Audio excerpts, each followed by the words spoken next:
அனைவருக்குமே வணக்கம். சற்று முன் கிடைத்திருக்கக்கூடிய ஒரு மிக மிக முக்கியமான செய்தி ஒன்று வெளியாகி உள்ளது. சற்று முன் ஈரோட்டில் திமுக படுதோல்வி, கருத்து கணிப்பு வெளியீடு, இது மாதிரி பார்த்தீங்கன்னா செய்திகள் வெளியாகிருக்கு. இதனால் பார்த்தீங்கன்னா ஈரோட்டில் இன்று சிறப்பாக பார்த்தீங்கன்னா இடைத்தேர்தல் நடைபெற்று வருது இல்லையா. இதில் பார்த்தீங்கன்னா அதிரடியாக திமுக படுதோல்வி அடையும் அப்படின்ற மாதிரி தான் ஏற்கனவே கருத்து கணிப்பில் பார்த்தீங்கன்னா வெளியே இருக்கக்கூடிய செய்தியாளர் திமுகவுடைய தலைமையகத்துக்கு ஒரு மிகப்பெரிய இடியாக தான் விழுந்திருக்கு.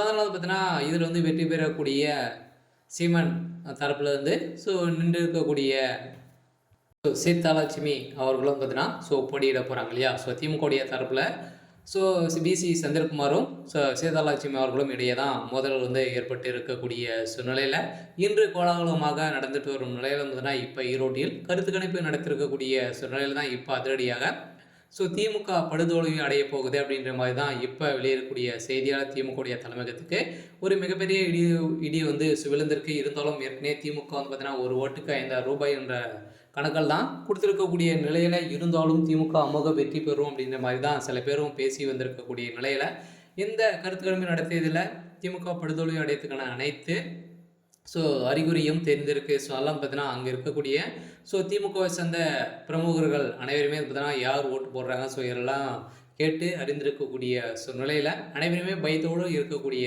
நிலையில் தான் திமுகவினர் பார்த்தீங்கன்னா சில பேர் கள்ள ஓட்டுகளை செலுத்தி வருவதாக செய்தி வெளியாகக்கூடிய நிலையில் பார்த்தீங்கன்னா இப்போ அதிரடியாக திமுகவுக்கு எதிர்ப்புகள் தெரிவித்து அங்கே ஒரு கலவரங்களாக மாறியிருந்தது.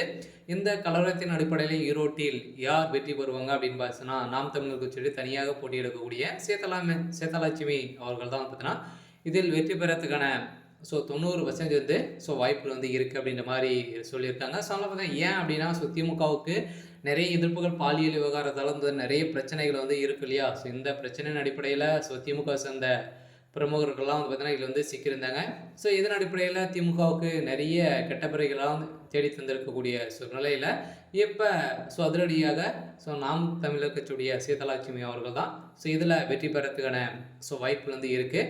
அதில் வருகின்ற பிப்ரவரி 8ஆம் தேதி பார்த்தீங்கன்னா ரிசல்ட் வெளியிட போகிறாங்க. அதில் அன்று ஒரு கோலாகலமான ஒரு நிலையை தான் சீமான் அவர்கள் பார்த்தீங்கன்னா நாம் தமிழர் கட்சியில் ஒரு மிகப்பெரிய சம்பவங்களாக தான் நடக்க போகுது. அதனால் திமுகவுக்கு ஒரு மிகப்பெரிய படுதோல்வி அடையத்துக்கான அனைத்து ஏற்பாடுகளும் நடந்திருக்கு. ஏற்கனவே பார்த்தீங்கன்னா திமுகவிலே திமுகவுடைய வேட்பாளர் ஏற்கனவே நானும் நிற்கிறேன் அப்படின்ற மாதிரி பார்த்தீங்கன்னா திமுக சேர்ந்த பிரமுகர்கள் இருந்திருந்த நிலையில் பார்த்தீங்கன்னா இப்போ அதிரடியாக அவரை நிராகரித்திருக்கக்கூடிய நிலையில் இருந்தாலும் திமுகவுக்கு பணிகளை செய்து வந்திருந்த நிலையில் இப்போ அதிரடியாக திமுகவுக்கு எதிராக மாறி இருக்கக்கூடிய நிலையில் தான் இப்போ திமுக படுதோல்வி அடையத்துக்கான அனைத்து ஏற்பாடுகளும் நடந்திருக்கு.